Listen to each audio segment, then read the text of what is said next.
Everyone, আসসালামু আলাইকুম। সবাইকে স্বাগতম নতুন আরও একটা ভিডিওতে। তো আজকে আমি একটা নতুন রেসিপি রান্না করতেছি। আমি ইউটিউবে কিন্তু এর আগেও দেখছি, আমি আরও একদিন রান্না করে খাইছি। তো এখানে আমি 3টা ডিম সিদ্ধ করে নিয়েছি পানি দিয়ে।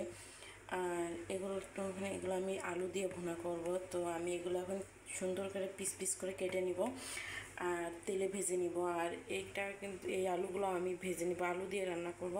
আর এখানে সব মশলা কিন্তু আছে। এখানে আছে 4টা কাঁচামরিচ, এখানে আছে পেঁয়াজ, তারপরে রসুন বাটা, আদা বাটা, জিরা গুঁড়া, ধনিয়া গুঁড়া। তো জিরা গুঁড়ার সঙ্গে আমি এলাচ গুঁড়া, লং, যত কিছু মশলা থাকে সব একসঙ্গে গুঁড়া করে নিছি। আর এখানে আরও পেঁয়াজ কাটা আছে, তো আমার যদি লাগে তো আমি দিয়ে দিব। আর এখানে আছে জালি কুমড়া, তো আমি জালি কুমড়ার বড়া বানাবো।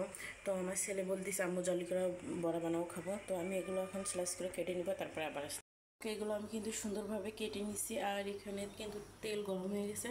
তো এখানে অল্প পরিমাণ আমি লবণ দিব না, হলুদ দিয়ে ডিমগুলো ভেজে, আলুগুলো ভেজে তারপরে আবার আপনাদের সঙ্গে কথা বলছি। সুন্দরভাবে ডিম ভেজে নিচ্ছি আর এখানে আলু ভেজে নিচ্ছি। আর এখানে মশলা কষানো বসিয়ে দিচ্ছি। এখানে কিন্তু আমার ডিমের তরকারি হয়ে গেছে আর দেখতে কিন্তু অনেক সুন্দর লাগতেছে, কালারটা অনেক সুন্দর আসছে। আর এখানে শুটকির তরকারি আছে, আর এখানে আছে চেপা শুটকির ভর্তা। এখানে কিন্তু আমি অলরেডি খাওয়ার জন্য রেডি করে নিচ্ছি। তো দেখতে কিন্তু অনেক ভালো লাগছে। বলতেছিলাম শুধু রান্না করবো, কিন্তু রান্না করা হয়নি। তো আজকে কিন্তু রান্না করে ফেলছি।